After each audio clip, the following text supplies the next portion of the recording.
Bonjour les amis, une nouvelle sensation de la porteuse de voix, toujours sur le pouce, toujours sur l'inspiration et jamais préparée. Dans une période un peu particulière de transition où le froid nous construit, nous déconstruit, où nous apprenons qu'il neige d'un côté et où nous apprenons que nous allons aller jusqu'à 20 degrés dans d'autres endroits. Je voulais vous raconter juste aujourd'hui ces petites larmes qui me sont montées aux yeux pour pas grand-chose, mais peut-être pour tout finalement, pour me rappeler le sensible en moi, pour me rappeler qu'il est très important que je me laisse traverser par toutes les émotions que je peux ressentir en ce moment. Pour quelques raisons d'étourderie, de maladresse, eh bien j'ai eu une histoire un peu tapante avec mon pied où pour l'instant mon petit doigt de pied a eu quelques soucis et il a besoin de se reconstruire. Donc j'ai mon pied qui est un petit peu bloqué dans une espèce de chaussure, vous savez ces fameuses chaussures où les doigts de pied de devant sont libres et derrière il y a une espèce de talonnette qui permet ainsi aux doigts de pied de pouvoir se reconstruire sans être engoncé dans une chaussure qui pourrait le faire gonfler. Et aujourd'hui, en faisant mes courses, un acte classique que je fais tant bien que mal avec comme je peux, d'un côté une béquille, de l'autre ma force, ma joie, mon énergie et peut-être un petit peu ma fragilité. Je mettais comme ça d'une main les quelques achats que j'avais faits sur le tapis roulant et puis une dame est venue. Sans rien me dire, je n'ai pas compris au début ce qui se passait et en fait c'est une dame qui sans rien me dire, donc une dame d'une grande enseigne, d'une grande enseigne de magasin dont je tairai le nom, sans rien me dire, a commencé à prendre pour moi les affaires que j'avais et qui me restaient dans le petit caddie et a commencé à les poser sur le chariot. Je l'ai remerciée et elle ne m'a rien dit, pas plus de remerciements que d'un regard, rien, mais j'ai été touchée très profondément par son acte. Elle n'était pas obligée de le faire, j'étais pas dans une caisse pour personnes en situation de handicap, je n'avais rien à y faire d'ailleurs, parce que j'étais en capacité de pouvoir tout à fait marcher avec cette talonnette. Et j'étais traversée par un tourbillon d'émotions, quelque chose de profond, quelqu'un qui s'est juste avancé. Effectivement, c'est une personne qui travaillait dans cette enseigne, mais elle n'était pas dans l'obligation de le faire, pas plus qu'elle n'était dans la pitié ou la générosité de le faire, mais elle s'est avancée tout simplement et elle a posé les quelques dernières affaires qui me restaient sur le tapis roulant. J'en étais très émue. J'ai ressenti comme une correspondance. Ça n'a pas duré longtemps, en 10 secondes, je l'ai remerciée avec profondeur, avec émotion et puis elle est repartie comme elle est arrivée. Vous savez, un petit peu parfois comme ces gens un peu magiques qui ne demandent rien et en retour de quoi que ce soit, qui apparaissent et puis qui repartent. Comme un peu les anges gardiens qui pourraient venir à un moment où vous en auriez besoin.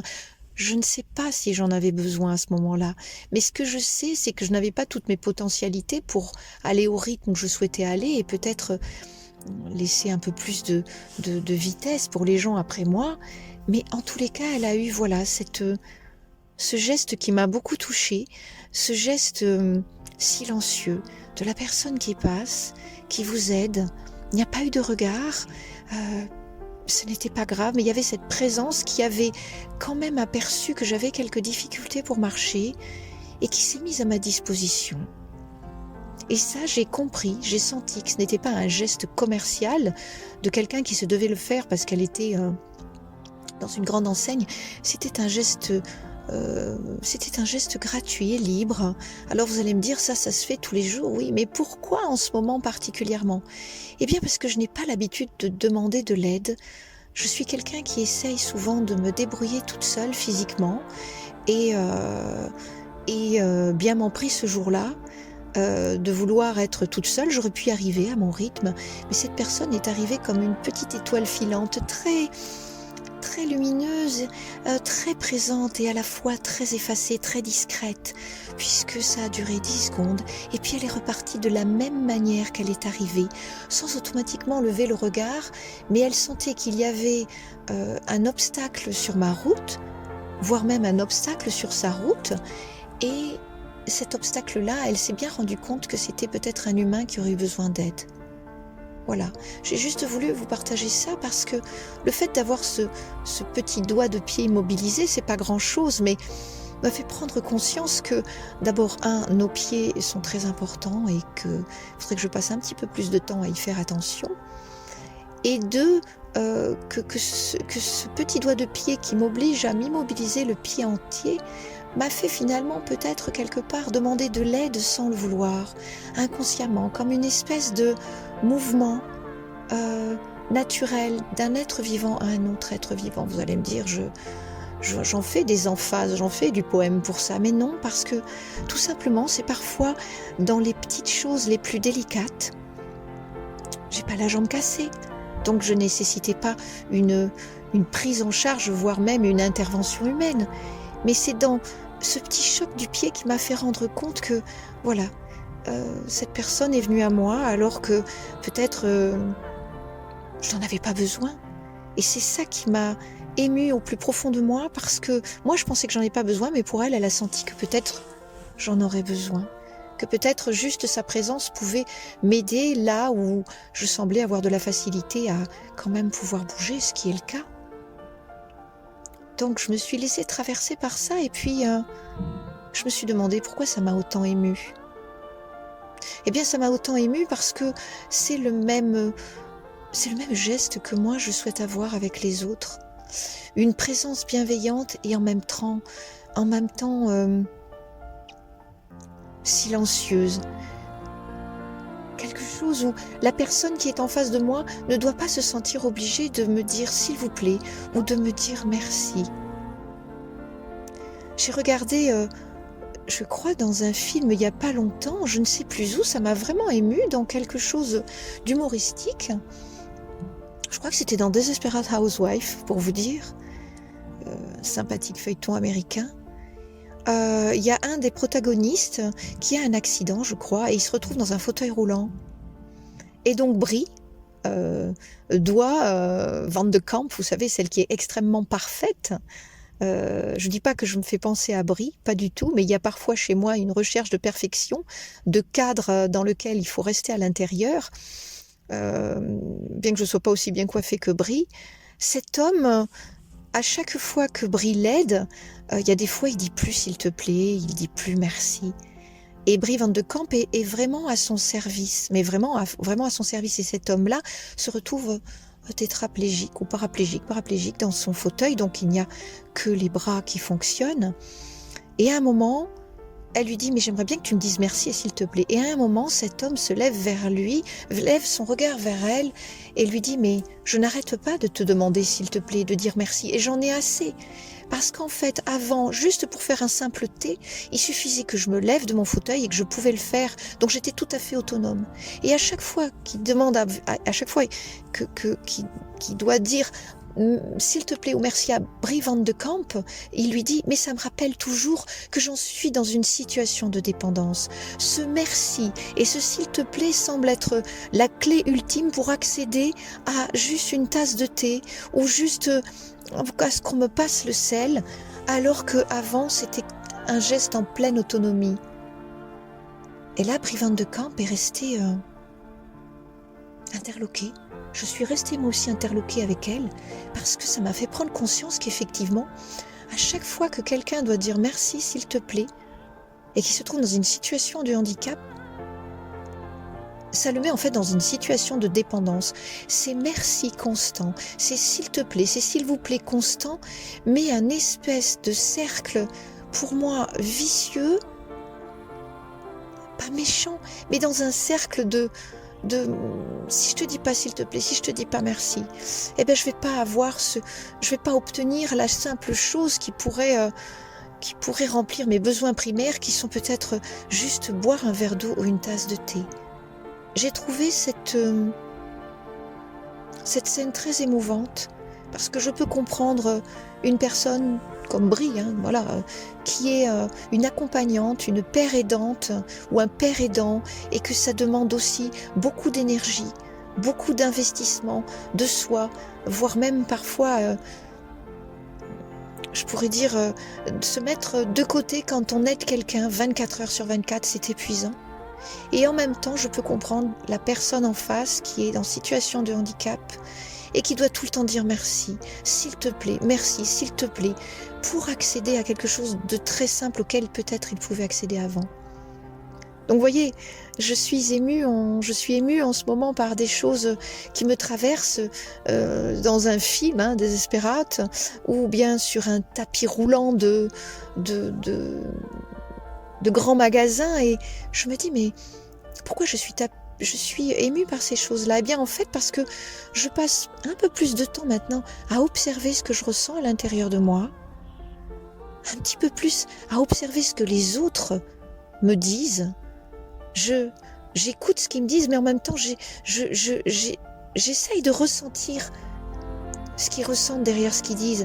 Et ça me met vraiment dans une multipluralité d'antennes. Et je suis remplie d'antennes partout. Même mes chats que je regarde, je les observe beaucoup plus et je me rends compte que le non-verbal, le langage du corps est très important. Et quand je leur parle pas, mais que j'ai juste la main que je pose là où je peux, par exemple mon chat qui a presque 17 ans, qui a mal et je le vois derrière de l'arthrose, je lui parle moins, mais je pose la main juste comme ça, comme un geste signifiant de lien, de reliance, comme on pourrait retrouver en fait finalement entre cet homme, Hodge, qui explique à Brick que c'est très compliqué de dire merci et s'il te plaît tout le temps, parce qu'en fait ça met dans une situation de dépendance. Et il y a des fois, dans l'aide qu'on peut apporter à quelqu'un, eh bien je crois qu'il faut être comme ces patineurs ou comme ces skieurs de ski de fond, c'est-à-dire ne pas faire de bruit. Amener juste la petite main qu'il faut, amener juste le sourire qu'il faut, sans demander à l'autre un retour, sans chercher automatiquement à avoir un résultat, un retour. Juste être peut-être la petite cale qui va caler la porte et qui va permettre à ce que cette porte soit ouverte comme si c'était naturel, de façon à laisser l'autre dans son entièreté, surtout si l'autre, il est en creux ou il lui manque des choses. Je trouve ça d'une grande délicatesse, que d'avoir ce mouvement d'aller vers l'autre sans lui signifier que l'aide vient de soi, qu'il y a eu une aide même qu'elle soit imperceptible et que cet autre-là retrouve son entièreté dans un espèce de geste silencieux et sans attendre de résultat de l'autre qui l'accompagne. Pour vous dire que je vais loin entre un tapis roulant et Brie Van de Kamp. Je me dis, laisse-toi traverser par toutes ces sensations de sensibilité, d'hypersensibilité. Laisse-toi traverser par tous ces raisonnements, ces observations. Et c'est pas une nuit noire. C'est une période de transition où finalement, au-delà des paroles, je fais participer tout mon être, tout mon corps. Les parties creuses comme les parties pleines. Et quand mes parties sont très très creuses, j'essaye pas de les remplir. Je laisse la vie, je laisse la possibilité, le destin, les autres le remplir à leur façon, en les remerciant, même si c'est parfois maladroit, même si c'est parfois trop intentionnel. Moi-même, qui avait peut-être besoin d'aide, je redeviens cet être silencieux, père aidant de celui qui m'a redonné un petit peu mon entièreté, en ayant juste un geste ou un sourire, en disant voilà, ce que tu me donnes toi, avec silence, parfois avec entièreté, je te le rends juste en ayant moi-même cette présence parfois en creux où il manque quelque chose et où ça tisse un lien d'une préciosité, comme on pourrait dire une œuvre d'art, quelque chose de délicat, de délicieux, de précieux, et en même temps qui va peut-être pas durer longtemps, mais qui va permettre à l'autre en fait de se sentir utile, le but n'étant pas ça, mais nous avons convergé ensemble, comme Brie et Hodge ont pu converser et vers un terrain d'entente identique, un terrain silencieux qui est la pure humanité.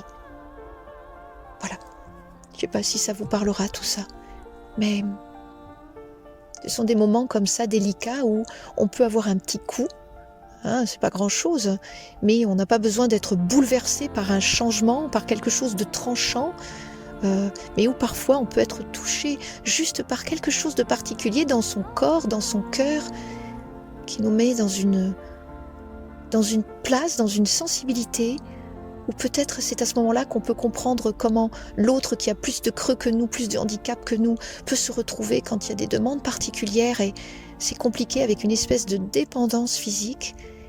Et ça nous permet de nous reconstruire sur des bases plus limpides, plus humbles aussi, plus serviables, plus servantes, mais surtout plus naturelles. Être au service de l'autre sans que l'autre le sache. Je trouve là que c'est un grand cœur d'humanité. Et pas simplement pour nous, frères et sœurs humains, mais aussi pour tout le vivant qui nous habite, que nous croisons et à qui nous pouvons donner voilà, juste un simple geste de la main, quelque chose qui permet un tout petit peu de remettre sur la route pour se sentir en confiance. Bonne journée.